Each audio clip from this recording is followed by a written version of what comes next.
Good evening, everyone. It's my pleasure inviting each and everyone for this webinar on virtual and augmented reality. Virtual reality is deep, that is, it's dreaming with your eyes open.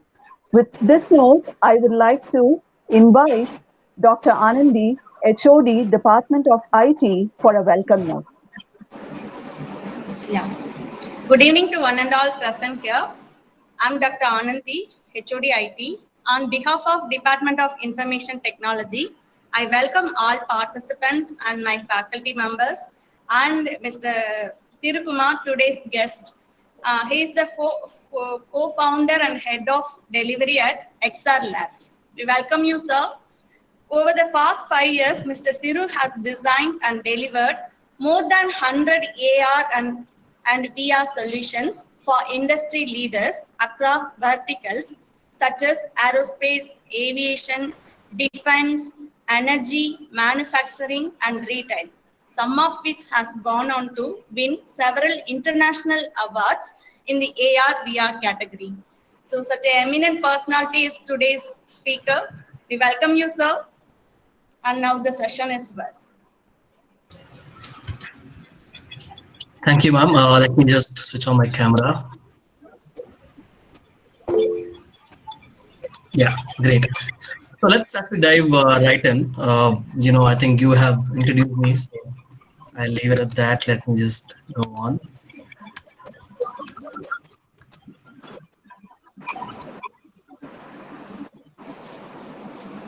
I request everybody else to go on mute. So, yeah.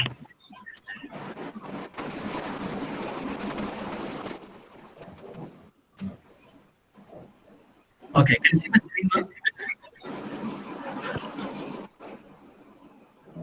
We can see your screen, sir. Sure. Can the host actually put everybody else on mute? Yeah. I can still hear some feedback. I think some of the participants have their mic on. Sir, voice is not clear, I think, sir. Can you hear me now, ma'am? Yeah. Yeah. So I think some of the participants have their mic on. So let's just can the host just mute all of them?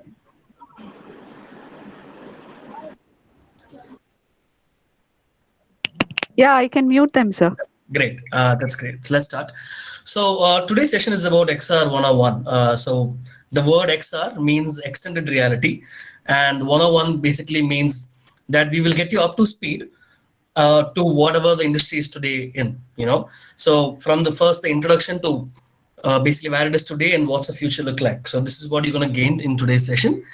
And before we move on, so a small brief about us. So we were founded in 2015. Back when I started, I wanted to, along with my co-founder, we wanted to bring in AR and VR for industrial use cases, because back then it was used mainly for only gaming and entertainment use cases. Whereas being engineers, we wanted to actually solve real life problems with this technology.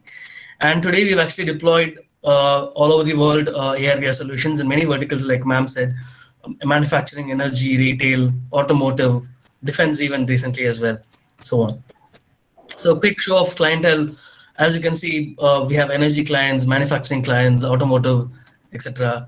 We also work with government. We work with Nuclear Power Corporation of India, Indian Army, Indian Navy, Indian Defense as well. So today's flow is basically overall going to touch about 5 points. We start with basically introduction, and just a minute.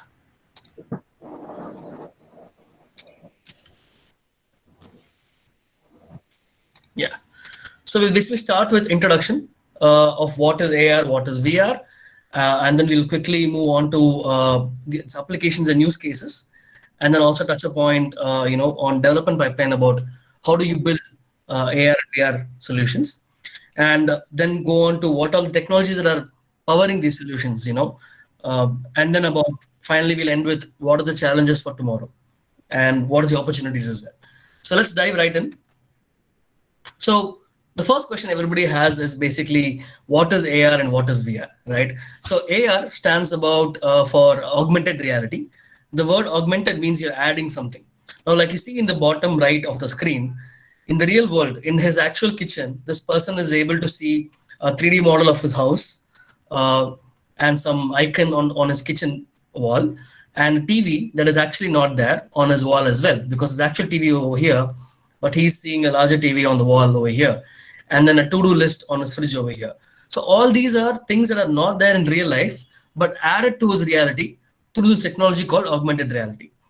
Meaning, if he walks around, he'll be able to see around those 3D models. It feel as though they're actually there in his house, right? That is called augmented reality, making things feel like they are there in your world when it is actually not. For example, the person feels like this dinosaur is on a table, whereas it is not. It is not possible either, right? That is AI, augmenting the reality, which is augmented reality. And in virtual reality, it's very simple. You're basically replacing your current reality with the virtual one. You're removing any clue of your current reality and blocking it out, and then replacing with a virtual world. It could be anything. It could be an alien world, or it could be an underwater scenario. It could be an oil rig. It could be a spaceship. Anything, because your imagination is your limit. You're replacing your reality with anything that you're creating for yourself. Let's dive into where it's being used, because I strongly believe in, whenever you're talking about a subject or a topic, if we, upfrontly, talk about where it's being used and how it's being used, then it becomes, much more easy to understand about how it works and what's powering it. So before we go into the technology per se, let's actually look into where it is being used today. So you get a lot of context as well. The first kind of solutions that, AR, VR started to become adopted for is basically sales and marketing solutions. Because any new technology, take even, let's for example, a new tablet or a new display, right? Any new technology will find users in the industry only in places where it can immediately show results of the advantages. For example, if a company wants to use AR and VR, the soonest that they can measure its result when they use this technology is in the sales department, because if sales is increasing, then AR VR is delivered for them. Right. So in any other department in a particular company, be it the training or HR or operations, the results of such a new technology is seen only after a long period of time and not in a very immediate and very easily measurable period. Because if it's training, you can only see the result of the technology after the user finishes the training, goes to the site, performs, and then 1 year later, when you are looking into this performance metrics, you'll be able to understand whether the technology has helped him or not. But whereas in sales, it's only 3 months. We can view the next quarter sales results, and you'll know whether the technology has improved anything or not. So AR VR as such is was driven by sales and marketing use cases of companies. Let me show you something. So what's happening over here? Let me mute that. Is basically a virtual reality sales center in an Audi showroom. A showroom as such is limited by the number of cars it can have inside it. You can only have certain number of cars inside a particular showroom because you are limited by the physical reality of a wall. But if you have a virtual reality room and basically have people wear a headset and view the products, you can showcase unlimited products to them. So what's happening here is a salesperson actually showing a car in virtual reality to a user who's looking to buy that car, and is controlling the the configuration from outside using an iPad. So you can say, what do you think about the blue version, and what do you think about the red version, and what do you think about this tire option, that wheel option, etc. And this is actually being used today. It is not something that I'm showcasing as a concept video or an animated video. It is a real video shot from Audi showroom about last year.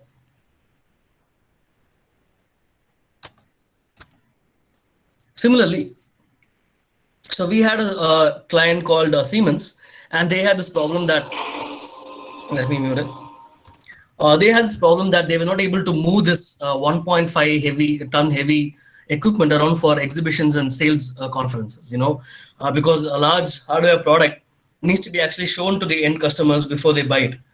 And it was not possible easily for them because, it's a 1.5 ton heavy, it's about 6 crores in value and etc.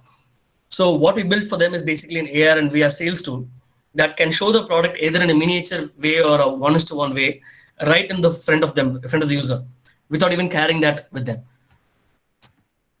So we can also have animations for different features of the product.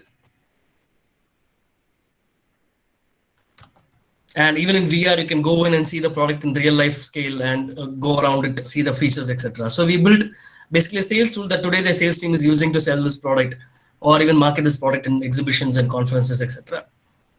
So this is one of the main cases where AR/VR is being used. The second one, design analysis. So a company, let's take a company like Ashok Leyland, for example. The great thing about Right, a company like Ashok Leyland spends a lot of money in design processes in two different dimensions. One is for designing the product itself, and two is designing the way the product should be assembled. So both of these are called design. One is the process design, and another one is a product design. Let's talk about the product design first. A company like Ashok Leyland will easily end up spending tunes of 3 crores for designing not the truck but just the headlight of the truck, right? Why does it cost so much? Because the headlight of the truck is about this much big, and every time you have some physical design modifications to be done in iteration, you're supposed to create a wax sculpture and then create the mold and then create the plastics and then create all these different prototypes. Now in manufacturing has always been expensive. It's just that when you're a single mold will be costing about in tunes of 50, 60, 70 crores. The reason it's viable for them to manufacture is basically the volume. Using the same mold, you can create about a lakh units. But when you're coming to a prototyping stage where you're continuously changing the design and seeing how it looks, how it feels, etc., the mold is being used only for one particular prototype. It's not being spread across multiple prototypes. So that's the kind of money that goes into design process. And multiply this into the number of headquarters they have across the world. If the European team wants a particular design to be reviewed, they need to create this mold over there as well. And then have a collaboration to understand how can they make the design better, etc. Whereas in the process side, okay, they have designed a particular vehicle in a particular way. We need to understand whether it is easy to assemble this, because in assembly line, an assembly worker is going to do the same action about more than 1,000 times a day. And even if the single action gives a very slight pain in his neck or his elbow, when you do that over 1,000 times a day for entire month into the entire year, you could end up getting people handicapped. So designing processes in which these things should be assembled as well, whether without hurting the ergonomics of the body, is also very important. So let's see how Ford actually does that today.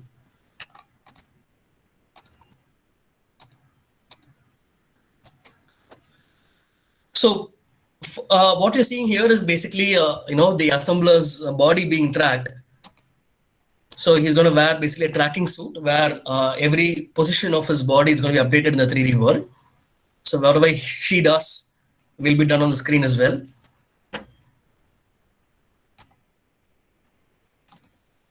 So they basically wear a VR headset and see the entire assembly line in VR, and they practice assembling the particular component in virtual reality. Now, if it hurts them in virtual reality, it definitely hurt them in the real world as well. So you can quickly iterate the process and retry it again and to see whether this position works better. Whereas if it was a real world, there should be a real car in front of them, the real assembly line should be there, and there'll be engineers for every iteration. They'll go and change the parts and all that. And it's a never-ending process. And you can, so process such as this is going to basically make the go to production time also slower, faster. So companies can go to the market faster and better as well.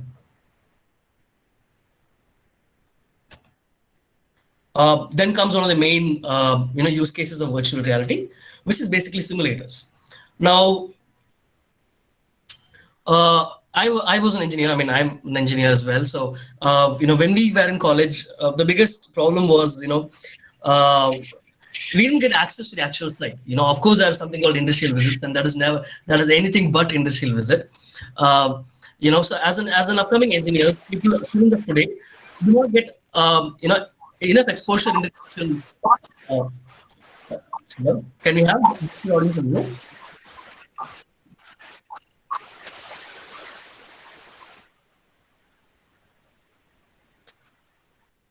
Yeah. So yeah.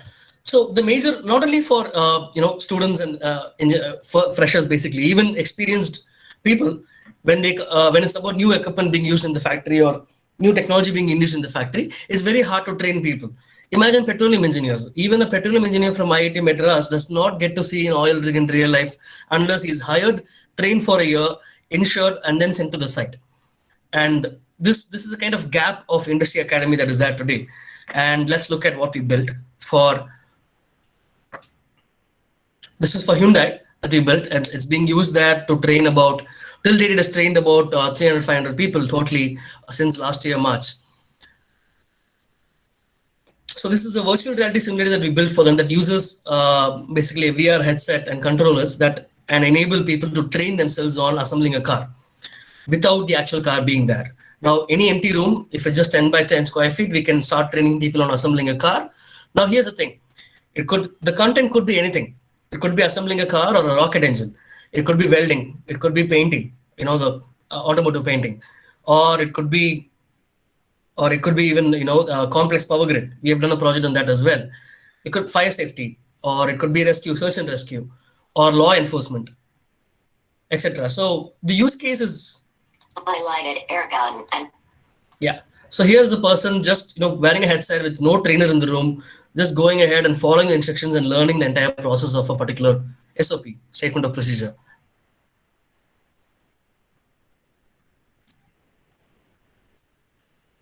So this is recorded from the person's point of view. You saw how VR was used to sell cars in the first slide. Now VR is also used to train people on how to make cars. And before we showed you how VR is being used to design a car. Now you replace car with anything, so you can understand the kind of potential that this technology has.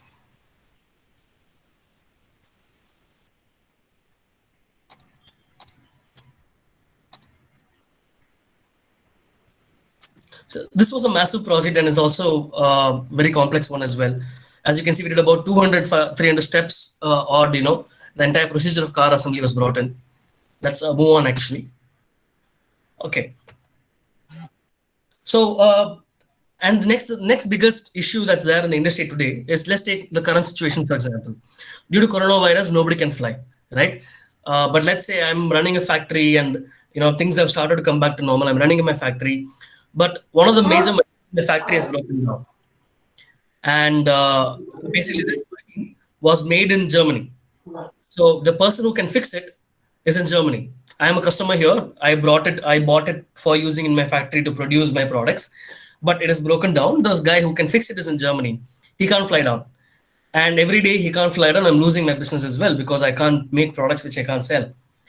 So this is a major problem. And not only for companies who have bought machines from some other companies, even let's say my own experienced people are not there in a location where the problem is. Because you can only have certain limited number of experts in your company, but your problem can come anywhere. Let's say I sold my product to someone and they have a problem as well.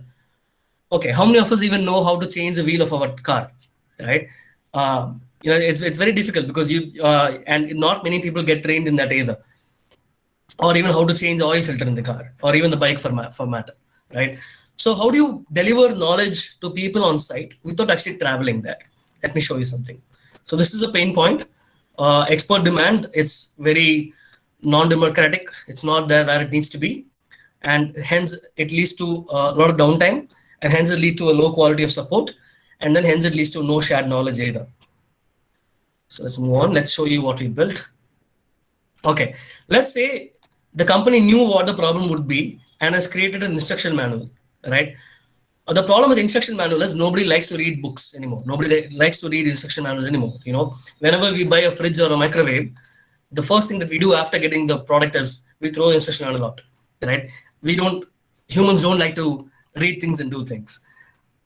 So here's what we do. We built an augmented reality based instruction manual. You just look at a particular product. So this person is holding the tablet in front of the machine over here.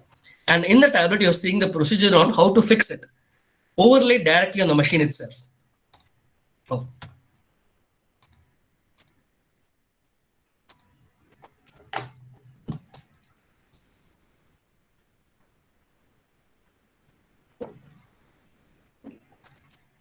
So he sees that, he follows that. Then he goes to the next step. The next step, it says, fix the studs on top of it. You can see 4 studs coming in the animation over there. Again, this machine in front of him could even be a rocket engine, because as long as he follows what is shown on the screen, we're good to go here. So what's happening in the entire world is that a lot of workers in the industry are actually very experienced and aged people, in the age bracket of 40 to 60. And what's happening right now, especially in India, is that a lot of experienced workforce is getting retired, and a lot of freshers is replacing that workforce very quickly. Now, how do you ensure things are going to be safe in very high volatile environment like a nuclear power station or a oil rig or a refinery, etc. Because quickly that experience that has gained the knowledge by doing mistakes and learning has gone out and is being replaced by completely fresh workforce. So how do you ensure that they are guided properly, they have the help that they need at any point of time that they need, etc. going forward, is through technologies like this. So Kabir over here the person over here did not have any idea about how to fix that robot, but just seeing the animation step by step, he's able to follow it and do it. You can just extrapolate this into spaceship, rocket, anything. Similarly, let's say you do not have the solution for the problem. So you're going to call someone, let's say we have electricians coming to our house. It's very funny. The guy who comes to our house never knows how to fix a problem. He calls someone and said, yeah, I've done this. What do you do next? What do you do next? Right. But the thing is, it's not just to, for blue collar workers who such electricians, it's even the on-site field. No one person can learn all the kinds of problems that can come up. There's always going to be something that is new for you, and you will learn it only by experiencing that problem the first time. So when you're calling someone up, there's a lot of confusion, in a very complex situation like this. For example, he says, remove the red wire. And in front of you, you have 5 different red wires. And what do you do now, right? So a phone call or video call is never, a great solution. So what we have built is basically augmented reality enabled for video calls, where the other technician who's sitting anywhere in the world can draw on top of your video. And whatever he draws is stuck to that location it's drawn in. And even when he walks around, the drawing that the expert made is still anchored to the position it's drawn at.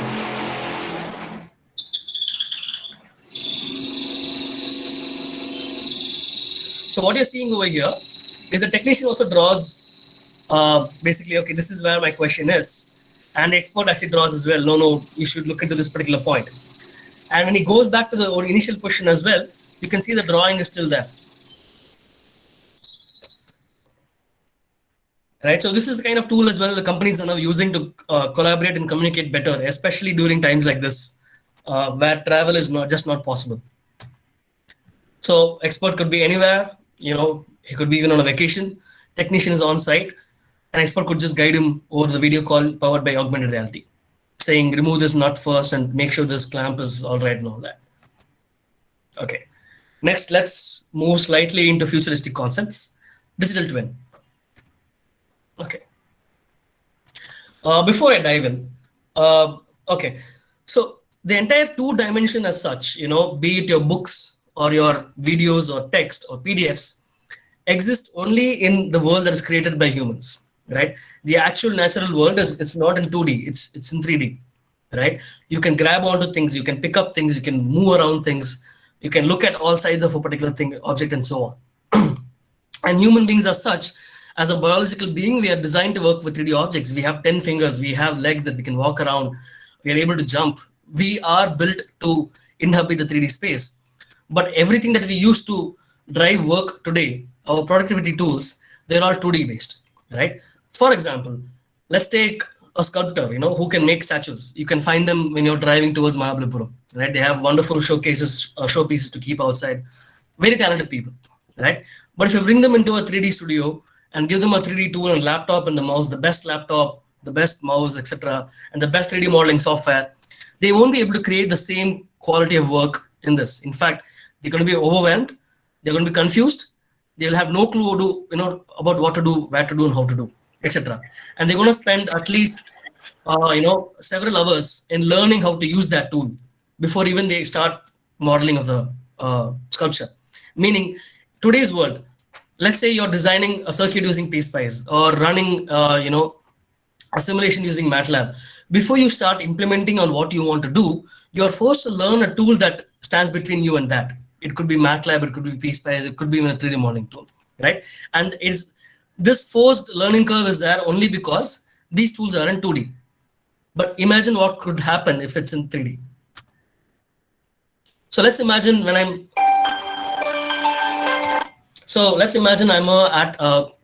operations manager in an airport. Instead of seeing my airport in a control panel where there's all 2D graphics and 2D buttons, imagine using AR, I can see the airport on my table. and I can pause and see what flight is doing what.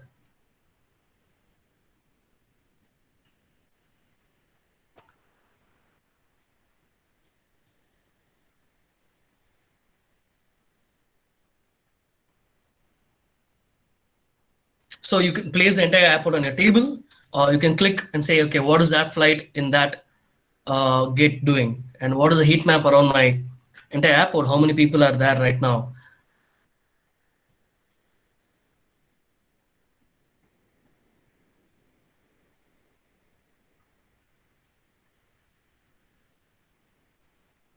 And you can have basically a time lapse to show, okay, what happened at 10 a.m. in the morning. You can see it as a live piece in front of you. Not just for airports, it could be, a power plant. It could be even a machine that's running somewhere.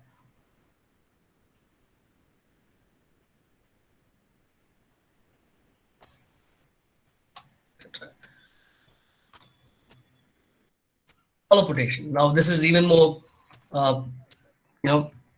relevant right now. So imagine a scenario where without having to travel, Today we're going to in real time.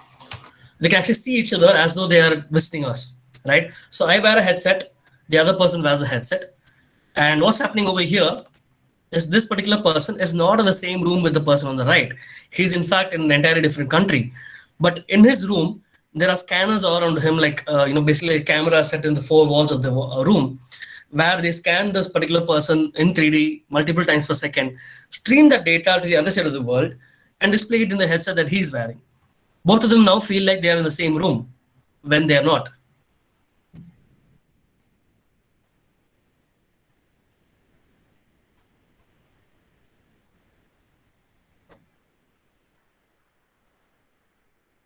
So that is how augmented reality now disrupts even collaboration and meeting. And this is another disruption for the airline industry.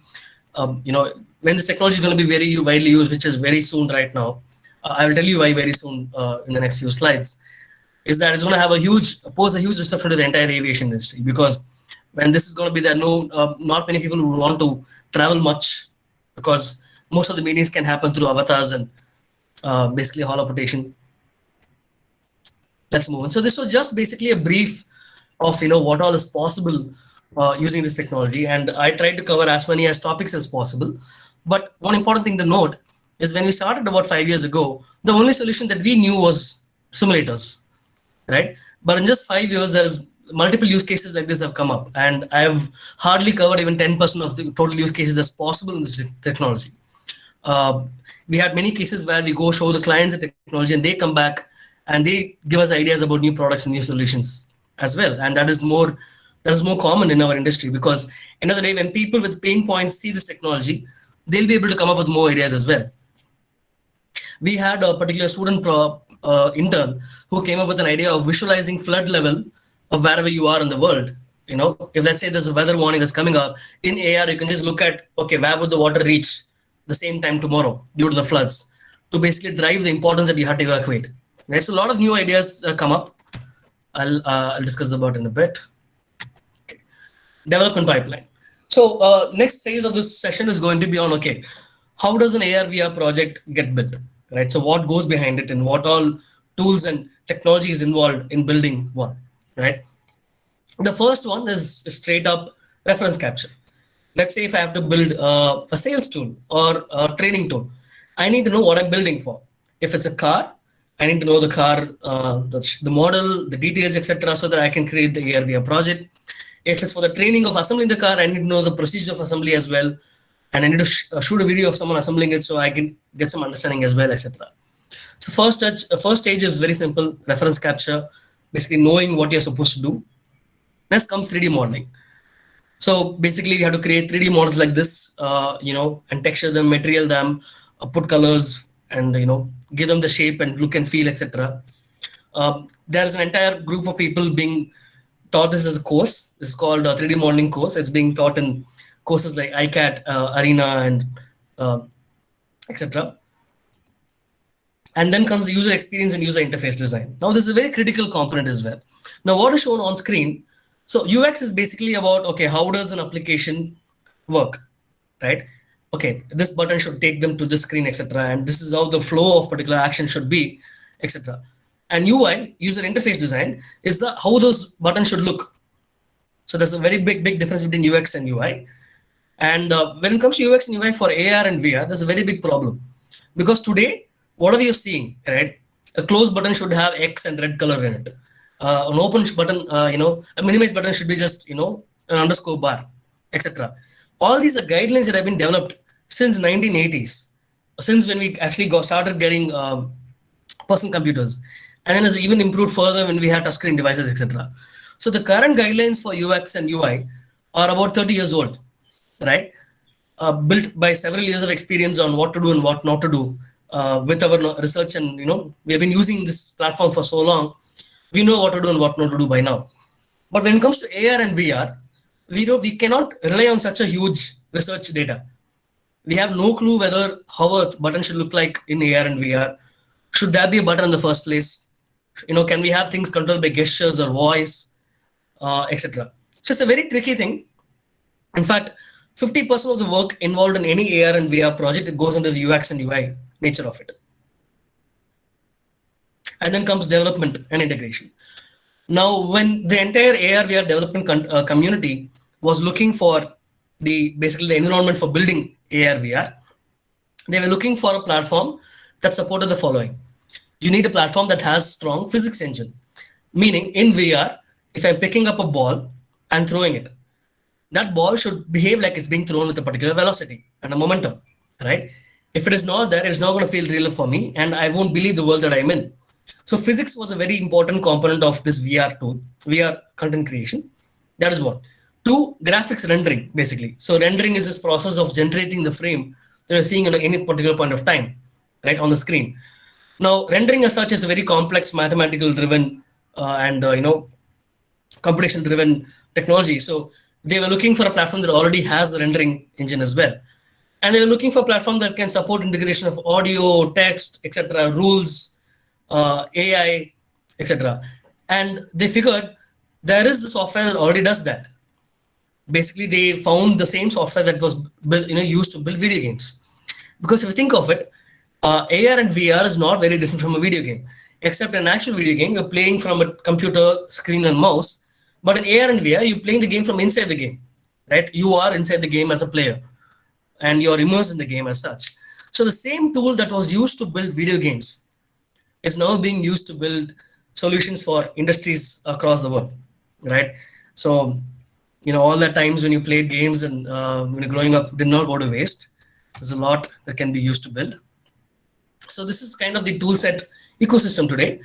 At the bottom, you have the two major game engines, which are used to build video games, but can also be used to AR and VR, build AR and VR applications. Unity is the most easier to learn.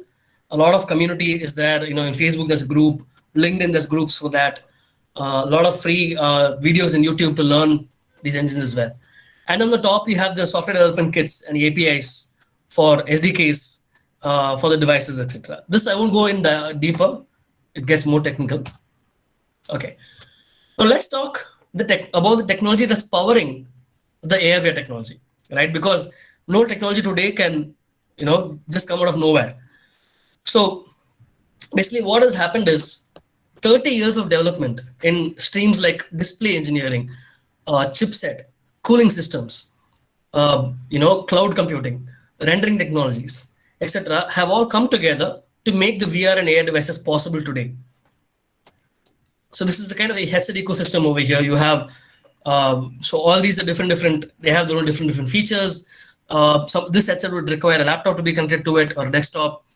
This one has the computing inside it, and this one needs a phone to be plugged in. So it's a very dynamic ecosystem today. We'll expect it to be calming down in the next few years. Let's talk about the main technology that's been powering this since even games started coming up. It's a technology called real-time rendering. Now, in the frame on the left, you see a still from this 2009 movie called Avatar. Just 1 minute.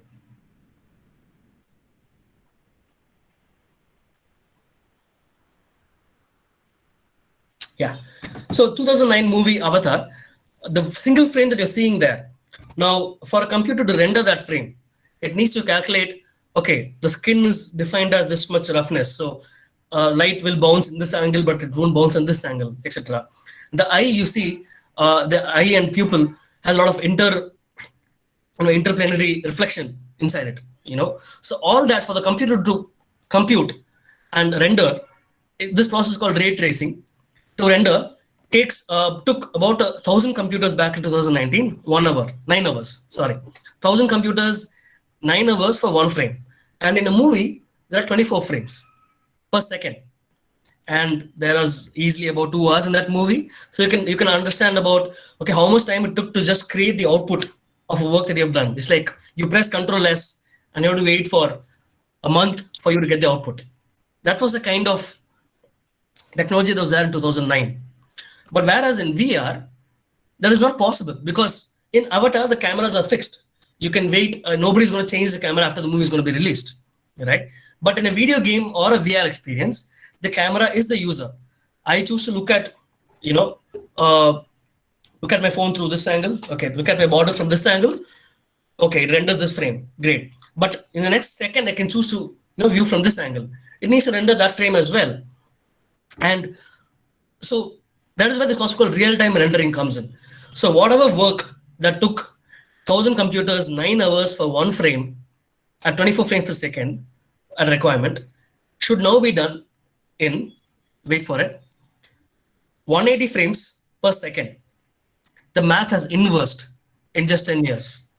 One frame took 1,000 computers, 9 hours.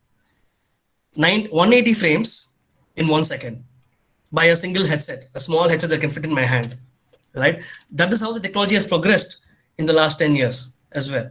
So Google this term called real-time rendering. There's a lot to learn about this, but for now I'll move on. The frame on the right is created using real-time rendering technology. I can move anywhere I want. I can see her in VR. I can walk behind her, in front of her, etc.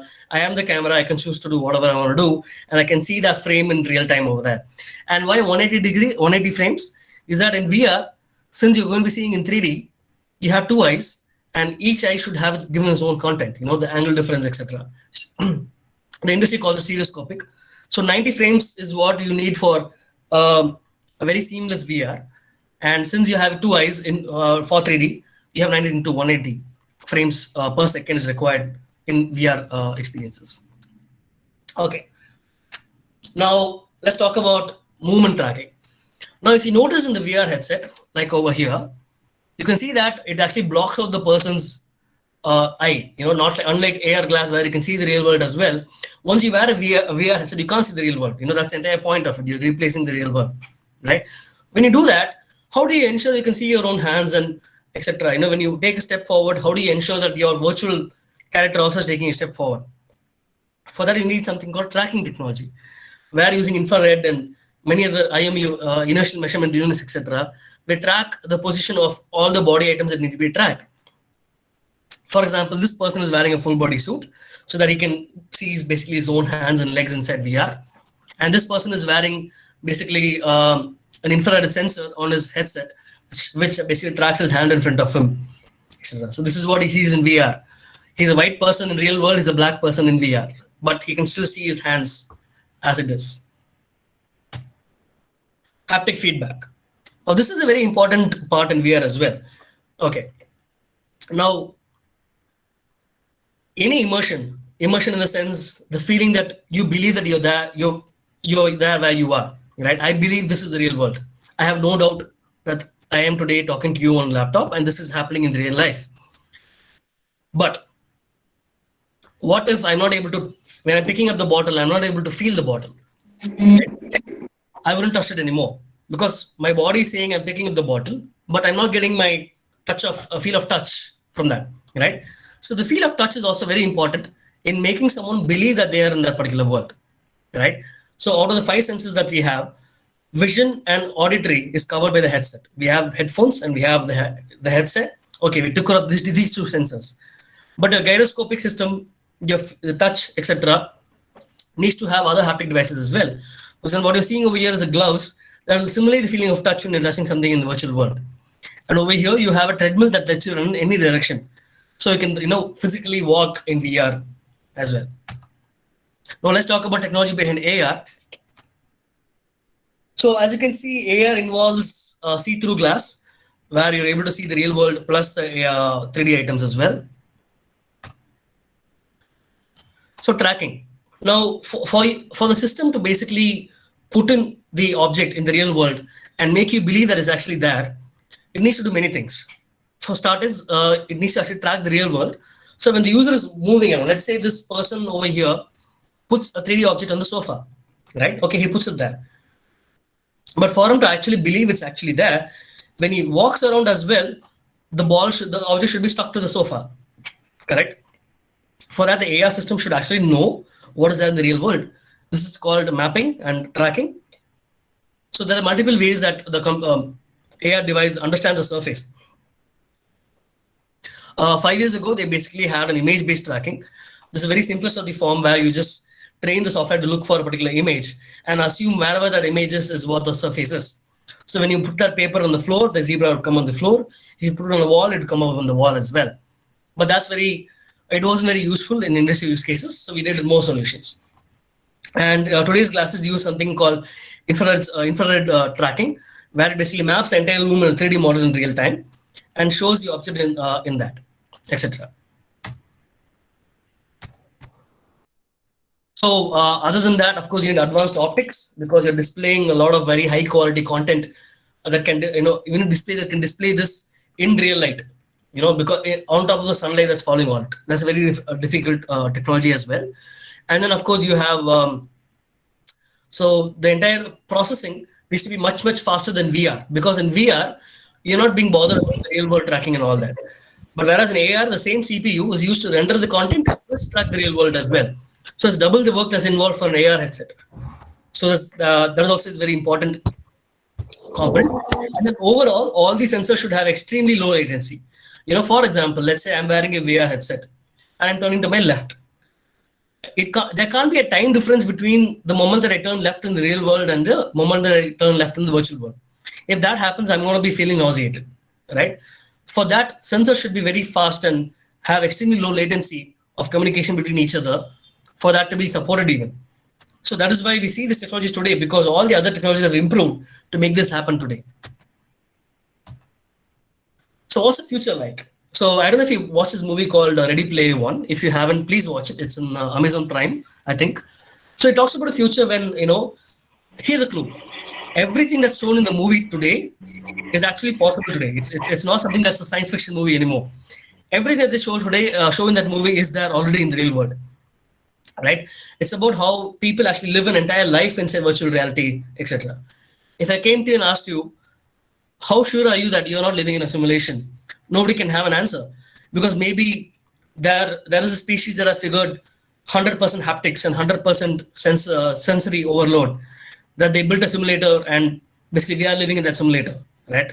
And we can't remove our headset out of us, right? There's nothing that says that is not possible, right? And that is something that's sort of science fiction. No, it's completely possible that we live in a simulation, right? So hence we can build a parallel simulator world as well, where people will be inhabiting and having an entire life inside simulators. And in the right side, you see the future of AR. So the moment you have AR, you're also going to be, you got to brace up for an information overload as well. People are going to put ad everywhere in the real world that will come up in AR, like you see in the screen. And also information is going to be delivered in AR. You can have your Siri in your iPhone come and talk to you as a real person. Why should it be an iPhone app if it can be a person in front of you? Your red bus could be a person walking up to you and just getting your bus details, etc. So this is what AR and VR actually opens up, an entirely new way to work, design, create, communicate, and live life in general, right? Also, if you actually buy a very capable AR headset, you wouldn't need to actually invest in a TV, because why would need it if you could just bring up the TV over there, right? Or you don't even need to invest in a phone, because you can see whatever you want through your eyes. Why would you buy a new phone? And this is happening very soon. Apple is releasing its own Apple AR glass very soon. I think it's going to happen in the next few months from then on. So in the next 10 years, we won't even be using flat screen devices anymore. And we might work entirely out of AR and VR devices.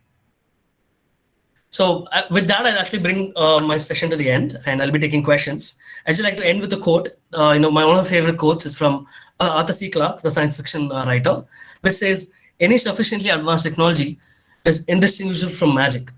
And that's exactly what we've been seeing for the past 5 years.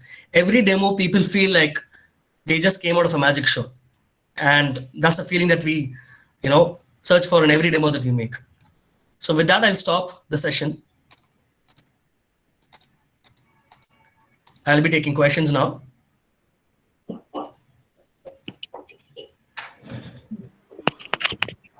The first question, can I hear Mr. Dhruv?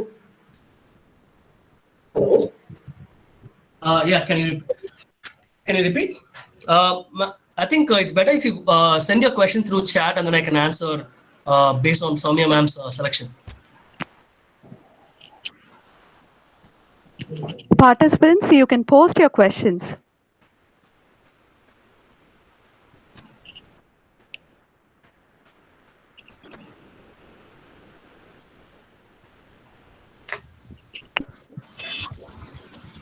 Dear participants, yeah.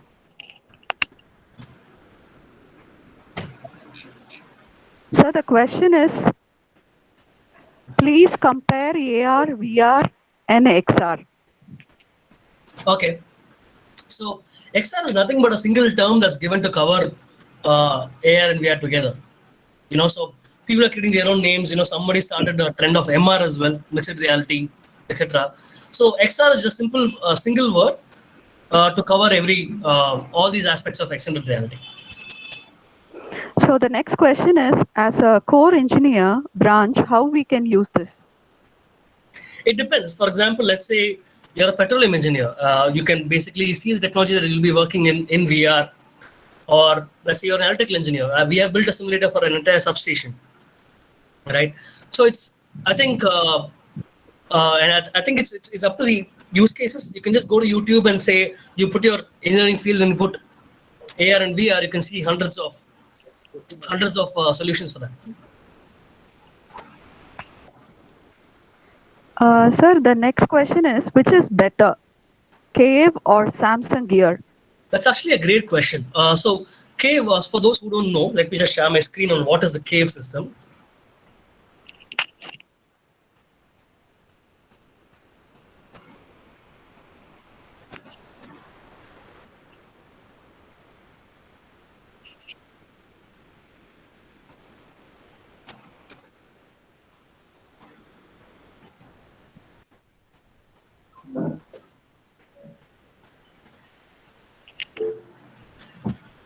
Okay, so this is what is a cave system, where a person is standing and you have projected displays all around him, right?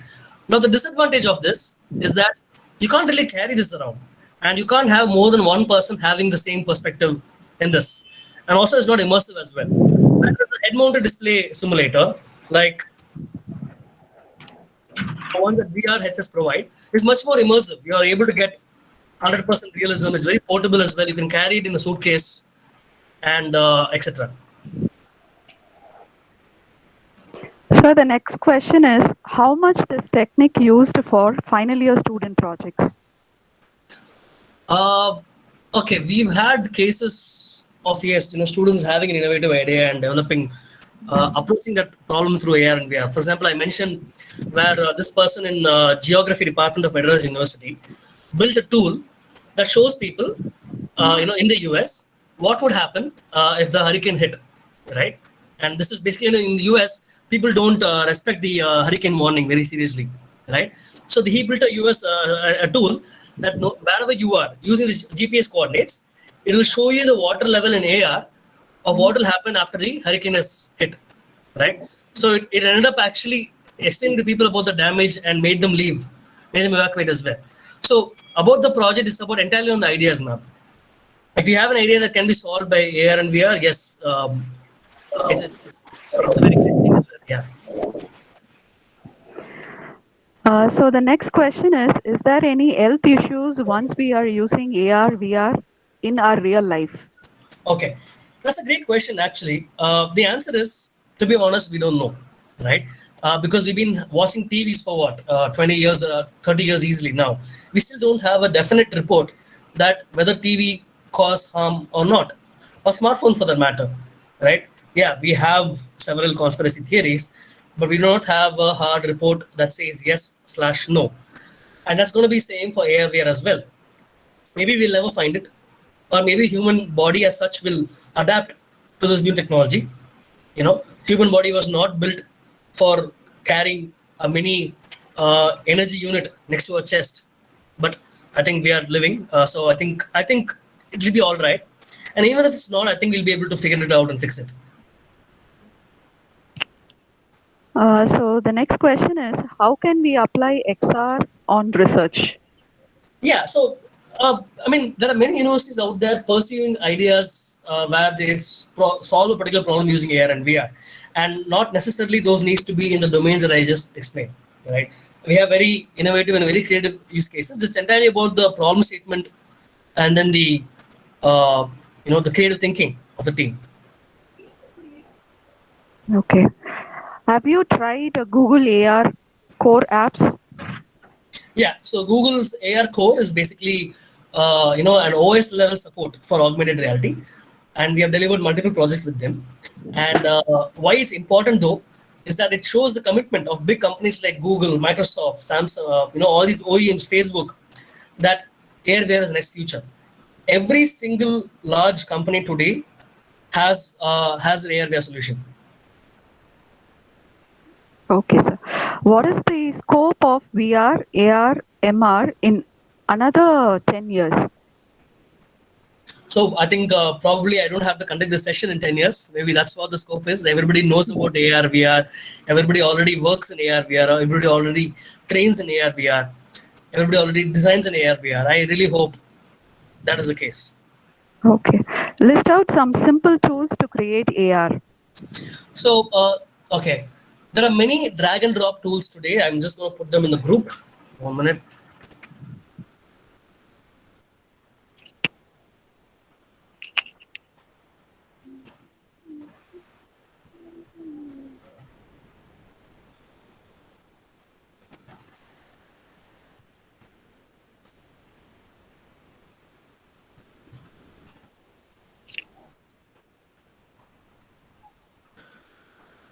So I've just put it in the group. Yeah. So, but the top three, except for one, Plug XR, everything else needs some understanding of C# programming. The next question is, any other alternative platform other than Unity? There is a platform called Unreal Engine as well, but it's better to learn Unity because it's an industrial standard. It's a de facto industrial standard, and 90% of the market uses that. Employability is very high if Unity is chosen instead of Unreal Engine. So the next question is virtual reality worth the investment? Well, we've been doing that for 5 years, and I think our clients can say yes to that. And so let me tell you this particular point, right? So one of the clients is Siemens Gamesa. Before we had virtual reality, built a virtual reality simulator for them, they were not even able to find the person who is actually has fear of heights. Imagine, so one person joins a company, goes through 6 months of training, rigorous training, all the systems, subsystems, all that. And on his first day of job, he climbs up a wind turbine, goes on top, sees the height, and faints on top of the wind turbine. And then comes a rescue mission. It becomes a news. It becomes it becomes a market news. Stocks price goes down, etc. This is what is the cost of bad training, right? Today in a classroom-based environment, they were not even able to understand or figure out who is even afraid of heights because nobody has been on 120 meters above the ground, right? Nobody, at least in Chennai, at least in India. And when we introduced VR, they were able to find all these people at the first level itself. Until today, in the last 5 years, we've gained about 2,000 people in this simulator that we built for them across the world, not just in the Chennai office. So yes, it is worth the investment. Sir, the next question is, how good is VR in medical field? There are basically a lot of surgery simulators that's coming up because India, among many other countries, have banned the use of cadavers for anatomy training. Where they usually actually use donated bodies for opening up for surgery practice and anatomy classes. They have banned it. So VR is one of the only ways that they can train in such topics anymore.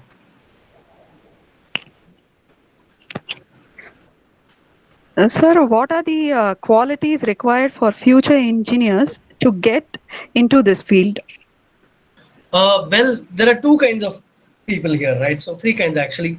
One of the designers who create the UX and UI for such solutions as to how the interfaces should work, how they should look like, etc. That's an entirely new domain, a lot of scope because it's literally a new domain that's coming up. There's not many people who knows how to do it. A lot of demand for people who know how to do it as well. That is one. Two is AR/VR development, which is basically a software development field, where you're basically developing using a language called C# or C++. Whatever you're doing is very similar to building video games, except it's going to be used for serious use cases. So these are two things. The 3D modeling side is already there. There are enough people out there who know 3D modeling as such, etc. And then comes people like me. I'm not hands-on technical. I don't get into actual development of the AR/VR project. I drive them. Who can understand the client's requirement or the end user's perspective and design solutions that will help solving the problem. So yeah, four kinds of people. So the last question is HoloLens VR or AR? It's an augmented reality class because you can see the real world and also the 3D elements as well. Thank you, sir. Any questions from the participants?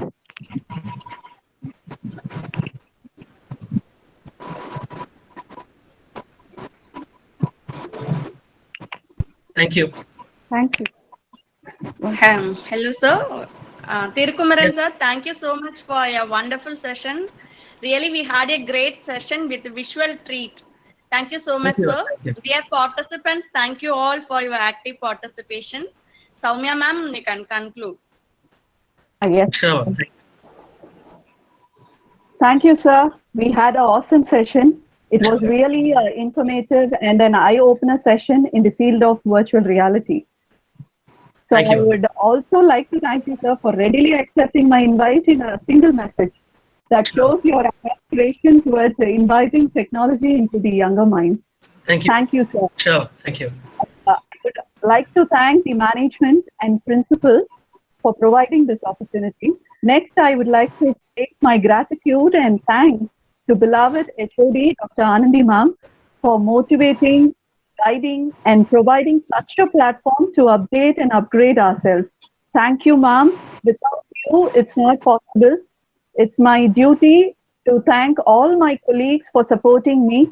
Last but not least, I thank all the participants for your overwhelming response towards this seminar. With this, we wind up the session. Thank you all.